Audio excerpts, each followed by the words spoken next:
整体感觉现在这生活，您觉得幸福吗？幸福个屁啊！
有点话远到什么9点了，有点4点钟。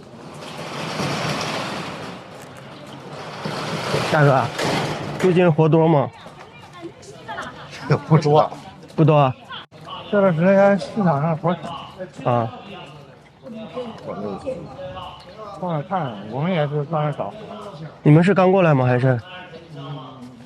啊，过来没？嗯。对吧？明白吗？有这个嘛，就我俩在这嘎达，我俩不在这嘎，记住我，你村你都得吃了，对不对？把我能掏出来，你信不？人家他妈整道你妈也没干呀？啊，你出来，到孩子卖。这是干啥的呢？知道，每天都这样，经常都在这吃，就天天睡那儿啊，天天睡桥子。哦呦呵，这么多人，一会儿人都多。这算人少的吗？嗯。这现在刚几点呀？我看5点多一点。现在刚5点多一点。对。那我觉得现在人已经不少了。等到5点半到6点人更多。5点半到6点人更多。完了，赶紧来这个不远呐。这啊，那活不是我刚才过马路啊，那个谁杨子找的，他们走到那边干什么了？没听到干什么，我挂我吼你们，往里走，往里走，10个人。早上5点多钟，伴随着城管的往里走的呐喊，北京最大的日结工市场马驹桥就算是迎来了新的一天。在大多数上班族还没有起床的时候，一大批人已经来到了这里，希望能找到当天的日结工作。在这些人群中，除了青年人，还有一部分是上了年纪的农民工。为什么他们不退休在家安享晚年，反而在这里做日结工呢？本期视频匿名采访了多位大龄农民工，试图为这个问题找到答案。此外，还拍摄了马驹桥周边的环境以及农民工早上5点、晚上7点找日结工的视频，希望对大家了解农民工的生活和工作有所帮助，也希望有更多的人可以帮助到他们。如果你仔细看，你会发现画面中天桥下面左边的路灯并没有亮。我不知道是因为要节约用电，还是怜悯路灯下墙角里露宿者的农民工。下了天桥往东，沿着火通路走1公里，就看到马驹桥日结工市场了。我们第一次过来的时候是下午6点多，那个时候天还是亮的。刚走了几步路，就看到了这位大哥。听旁边餐厅的服务员小哥说，这位大哥中午喝酒喝多了，直接就躺在非机动车道枕着包袱睡着了。非机动车道本来就很窄，自行车、电动车来来往往，他也不怕被撞了。说真的，我是挺佩服这样倒头就睡的人，睡眠质量应该很好。这条马路走几步路就能看到这样的警示标志或者是报警电话，也是因为之前这里的治安并不算太好，当然现在已经好多了。再往前走就是马驹桥最多的招工中介店铺了。这条路上有非常多这样的中介，一般招聘工人的公司都是大量的招人，所以就出现了这种中介。每帮助这些公司招聘1个人，他们就会获得公司的佣金。此外也会有一些临时的工作岗位。看这里张贴的招聘启事，是在食品厂包装蔬菜的，对年龄的要求并不高，但也必须是60岁以下，而且一天工作要12个小时。12个小时啊！工资按天结算的话，也就是170元一天，换算过来时薪是14.2元。下面右边的这个工作，只要男的，年龄限制20到45岁，工作时间是早上8点半到晚上8点，一天要工作11个半小时，而且一周上6天，休息1天，底下还写着加班比较多。工资按日结算的话，一天最多是200元，时薪就是17.4元。除了中介店铺，这条街的网吧也非常多，这是因为很多人住不起旅店的时候，可以选择在网吧待一晚上。周边的旅店最便宜也要20到31万，但是网吧10几元就可以待1个晚上，很划算。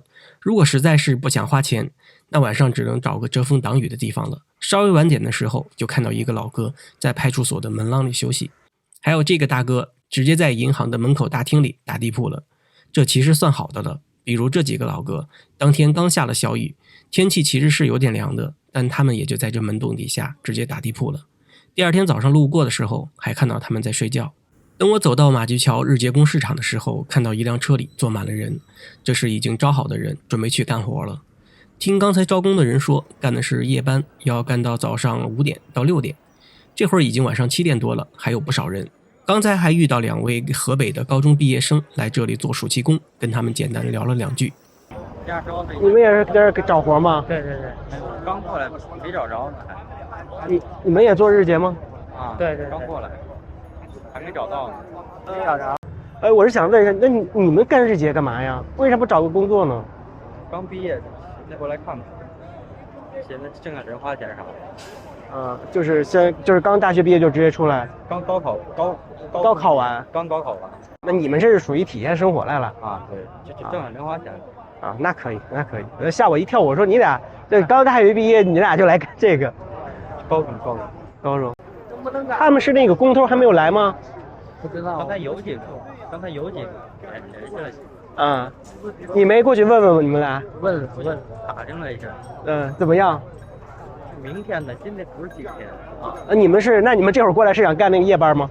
是，明天找来，但是可能来的太晚。你们那会儿找的时候是什么价格呢？那个工作？刚才我瞅见一个200块钱带走俩人，带走俩。对，那一堆人围上去，俩人就要俩一堆人，今天这行情不太好。显然活并不是那么好找。随后我在商店门口的台阶这里坐了一会儿，认识了2位大哥，也跟他们聊了聊。这附近找工作他们为什么都做日结的呢？我其实有点没搞明白。说实话，有的呢是那个可能人家是暑期工，有的呢在北京待的时间不长，有的可能是可能他也做过长期的工作，但单位里和人可能相处的不是那么融洽，也有是初到北京没找到合适的长期的。因为我5月底的时候来的时候，毕竟有一个小伙子，他也是在这边做日结，但这次来的时候就不在了。他当时说大概1周以后要有一个长期的电工的工作，然后他可能就去了。所以你看这边人多，但人员不是100%定的，可能有一部分人他来了以后，他找到了合适的工作就做长期的，还有一部分人以后没事，他到北京了，什么工作大多数都不适合，钱花差不多就回老家了。它是一个持续流动状态下，很多人也不够劳动力。大概就是这样，因为这儿名气大，所以人多；名气小的地儿没有2个人，你那站一天也没人理你，对吧？对。还有一些就是明显能看出来，他已经过岁数，所以说只能找一些临时的。更多的是他是真过岁数，你长期的工作，你看有的工作要求年龄的，你过了这个年龄以后，你可能就不太要你。比如说过了多大就不太要。像那个他们说那保安的，就正常的保安应该是35岁为限，35岁以上就几乎就明确不要了，正式养育。保安都35以上就不要了。一直是考保安证那种的话，人家年龄就是要求18到35。明白了。当然特别严的工作，刚才来一大哥在那念的说必须得在65岁以下，否则的话没法上5小的。但是原则上来讲，60岁以上敢要的地儿就是吧？大哥，您在这儿待了这么久，6、7年了，您这么说，平均每个月能挣多少钱？有1年就挣了3万，就顶到头了。那也不少，因为你干的时间短，半年挣3万，其实也还可以。那我多累呀！我有时候人家老板打电话，我拼命的白天晚上都干活的，说没有了就现在有了就拼命干。今年你看活是，今年我都害怕了，我从来没有怕过，今年我害怕了。你害怕啥？这活太少了。活太少，人也掉了，老板也掉了，什么都变了。您整体感觉现在这生活，您觉得幸福吗？幸福个屁！你一个月拿个7、8万、10万，你还觉得你生活质量上去了？像咱们最下层的人，你这温饱，因为是啥？你一天不干活，你的吃喝拉撒，你就说是都要消费的，因为你的工资低，你的啥都得，水费在这，电费在这。你看我10年没种地，我前年种了1年地，我2头包种地，种了7亩地，最后卖了4000块钱，全卖完，种的化肥成本出我一个人分钱的时候，我的成本没算，我一共卖了4000块钱。你说哪个？那还不如出来干活呢。那土地问题就在这儿啊！你种什么种？是啊，都种了呗。好点的话，这电视上我一看电视我就生气，我说他妈庄稼都吹屁你！今天来这儿多久了？这现在来都半个月20天没干活了。那您不找个活啊？太低了，不划算，不想去。今天有个活太低了，我不想去。明天有个活，明天也是叔叔介绍的，180我得干，太低了。这个地方工资最低的一个市场，抽的也太难。180，哎呦，180干多长时间？8个小时、10个小时？10个小时还不光车费。现在是1年比1年不好干，因为这现在活少了。现在习近平前3年疫情前的那一年提的是北京建的海绵城市嘛，所有的楼顶都要导绿化嘛，我们都去了。这个故宫不是装修完了吗？翻新完了嘛，我们都去了干了1个月。故宫完了，北京的2环、3环那个老城区都全修完了，那都完了。再健康，再都是这些这就这零星活有多少？跟2位大哥聊完之后，我就回家了。2周后，我跟朋友聊起了马驹桥的见闻，他表示也想来看看。于是，在2周后的一个晚上，我们又来到了马驹桥。这次我们干脆在附近的旅店住1晚上。第2天早上5点起床后，直奔马驹桥。早上5点钟，我们到这里的时候，并没有看到传说中拿着喇叭喊招工的情形，反而是有很多农民工都在这里等着招工。我四处走了走，也就看到几个招工的，但是招的人很少。如画面所见，马驹桥这里真的是僧多粥少。你有身份证吗？身份证干啥呀？啊？身份证干啥？没身份证不？有身份证啊？有身份证啊？有几个？第一个。多些个。我有没拿着。我有多少些吧？打电稿。打电稿啊？有图片行吗？行，图片也行。完了，能干好多天了。好。什么？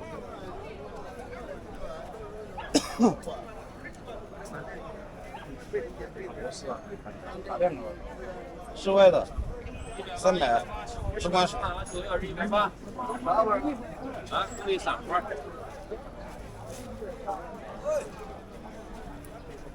不是那，你看哪天有这么多人？走廊里边那一大梯子，从我们为啥今天人多呀？排水管，朝阳那都过来了，那朝阳那边不开了？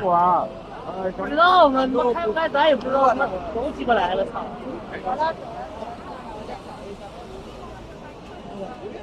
像往常咱也没那么多人。我看您拍的，不是，我拍女的，拍女的。为啥拍你呢？往常女的也就站这一堆儿，没有根本。我在这块待多长时间了，我还不知道吗？往常女的也就站这牌子这，现在可倒好，排一溜啊。啊，一般男的在里头，女的在这边。对，他没有。保洁不是活挺多吗？谁跟你说的？你们又是不是从网上骗过来的？就那个58同城和那个京东保洁不就是很多吗？就这一溜物业，我告诉你，你就这一溜劳务，你去干一天的累，你8辈无口。我现在就来个活，来个150的活，你看吧，你今天都比往常都的热闹。现在谁敢停车停到这儿说找活的，我要把路太阳给掀了，门都不敢开，就说今天这行情。晚上哪有这么多人？我们跟着这些人在马驹桥等了将近3个小时，也没有看到几个招工的。一大堆农民工就在这里待着，问了几位老哥，说过了8点还没有活，就要等到下午4点再过来了。临走前遇到3位做装修的大哥，又跟他们聊了聊。今天没干活？没有。咋不去啊？这2天活不好。是做装修还是咋想？装修。装修现在的活都没有。少。这人多啊，这是。装修这活现在也少。装修不是属于技术工吗？对对对，那您每天是要干的话是得多少钱？这等一样，500-600块钱，600-700一天？那不少啊。您是出于什么考虑不做这种长期的呢？我们长期的一般都不愿干，都是他到月结的不愿干，日结收的多。月结不好吗？工资低呀、月结为啥就工资低呢？知道了，他这玩意儿他给的工资就是低，有时候到月有时候还不愿开支。啊，就是拖欠。对，现在不是拖欠就找他们劳动仲裁不就行了吗？还有的他也不愿给办，因为少来少去白少你整不。你像这个临时的，干一天算一天，到黑了就结账了。那问题是，那你要一个月下来要干的活少，那不是还不如干长期的吗？那你也是没来累呀，你呀，反正活有时候也不少。那这是分季节，这段吧天都热，反正也是有的不愿干啊，啥活也都不好干。那倒是。您是感觉出来今年这活特别不好吗？还是？我看有的人发那个视频说钱少也去干那种。对啊，有的待时间长了没活了，他不干不行啊。这倒是。再说你还得吃饭呢。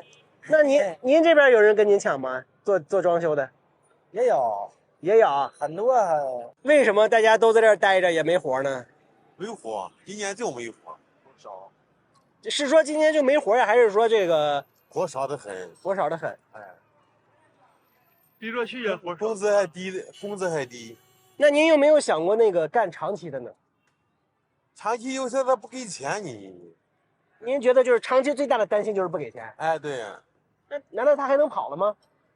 他不是跑，他压着你工资不给你。就是比如说我这个月的我就给你压着不给你。哎，对，他给你了，你说你结80%了，或者结75%了，1万块他给你7500。那剩下的他会给你吗？这都强行不给你了。为什么呀？不能他的黑心都是这。觉得让你等，你有时候等不起。您等不起，您这是就是急用钱是吗？对呀，不用钱，你不用钱，你找他要钱，就你找这个找那个的，你再来回跑出去给他要钱，这不当活吗？是这个意思。几位大哥，我问一下，你们去干活的时候跟他们签合同吗？不签合同。干那个长期工签吗？不签。那为啥干长期工不签合同呢？这个农民工没有签合同的，就是你叫我来，我来，就是说好干什么活，一天多少钱，就这样说。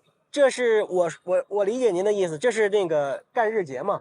我的意思是说，您要是说，哎，我就跟你长期的也没有，长期的应该签呀。我们都没签过合同。为什么不签合同？签合同才能保证你们的这个权益呀。他不给你签呀，他不是没有这个习惯签这个合同，就是你来就来，干就干，就这样的。就是说您要不干，反正我也不跟您签，您要不干您就走，就找下一个。找下一个，对。这不是好习惯，对，不是好方式。说句实话，没有合同的。您要说就是大家都这么招人，都不签合同，回头这个真就像您说的，压了您工资了，不想给您，那您也拿他没办法。这个市场上，这个你到其实您要不签合同，这钱能要回来吗？能。但是这个时间周期特别长，对，因为您得维权，哎对，您得找那个什么劳动仲裁，对，您得花时间跑，对，就是这个中间就耗不起，有时候。对，就耗不起，你来回跑。我在我们的省会郑州哈，去干了半年，也签有合同，可是去找这个劳动法部门去要钱，他不管不着。就是郑州是吗？啊。那最后这钱要回来了吗？没有，现在还欠着啊！这帮人真缺德。就是你签了合同，你打官司都打不赢，你不给东北招的，上湖北去干，他签了合同，干1年的钱30多万，到现在给一半，给了。为啥不给了？不知道，你打官司去吧，你来回跑，你在那签的合同，还得再到那公司去给他打官司，来回跑湖北，你来回跑去吧。你看那人在叫齐，几十个人在找齐才能去，你叫去吧。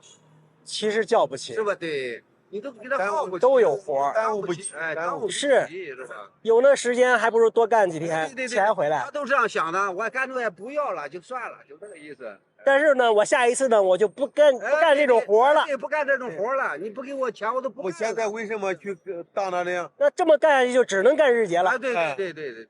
你说你不日结，立马背兜子都走了。我今天我歇一天都行。越是大家越这样想，都去干日结，干到最后就是大家你看都在这儿待着，都去在那儿抢活。对。一抢活，那就价钱越来越低。对。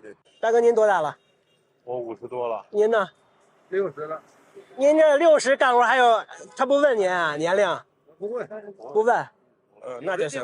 有地方。您都60了，还准备干到多会儿啊，大哥？再干5年。再干5年。干到65是因为啥呀？腰的还是缺呀，再干几年不是腰力多一点，好一点了吗？这个家里有小孩吗？有。都结婚了吧？结婚了。他们做什么呢？我儿子在这个宁波，浙江宁波、上海那里，也是外江刮腻子。刮腻子。刮大白。那为啥不跟您一块干呢？他干的跟我干的不一样。咱老了做那个那么高20多棚的楼，咱不有点危险。有点危险的。对。那他是自己就是大学毕业就学的这个？没上大学。没上大学。小学毕业。那你怎么不让他上大学呢？那个时候他不上了呀。还小学他就知道不上呀？他不会了，你不上了，你咋弄啊？也是。跟3位大哥聊完，我就往回走了。这2次跟农民工大哥的聊天，我最大的感触就是他们这辈子都无法退休。退休对他们而言是个完全陌生的词汇，因为退休金少得可怜，每个月只有200-300元。这够干嘛呢？最近1-2年，中国的多个省份都提高了最低工资标准。辽宁省最低工资标准的最低档是1420元，这已经是全国最低的最低工资标准了。但是很多人的退休金连这个标准的1/5都达不到，所以他们怎么可能退休去安享晚年呢？养老金为什么这么低呢？这里要稍微解释一下。农民的养老金有2部分组成，一部分是基础养老金，一部分是个人账户养老金。基础养老金是国家补贴的，标准是每人每月55元，每个省份可以根据实际情况提高额度。个人账户养老金是个人每月缴纳的养老金，根据各地的要求会不同。在过去的10几年中，很多农民工在工作时并没有签订合同，每月也没有按时缴纳养老保险，也就是近10年才开始逐渐完善并规范起来。所以大多数人的个人账户养老金实际上的金额非常少。举个例子，如果在50岁时开始缴纳养老金，每年缴纳1500元，连续缴纳10年，等到60岁开始领取养老金，个人账户养老金每个月可以领取的金额是1500乘以10除以139，等于108元每月。基础养老金每月可以领取55元每月，那每月实际可以领取的养老金金额为108加55等于163元。当然，每个省份一般都会提高基础养老金，所以实际领取的养老金的额度会大于163元，但也不会多太多。这还是在缴纳养老金的基础上，如果压根儿就没有缴纳养老金，那只会更少。2019年的时候，很多省份公布了一项政策，明确规定60岁以上的老人不允许再进入工地，这导致很多60岁的人无法再以合同工的形式工作，只能选择成为日结工。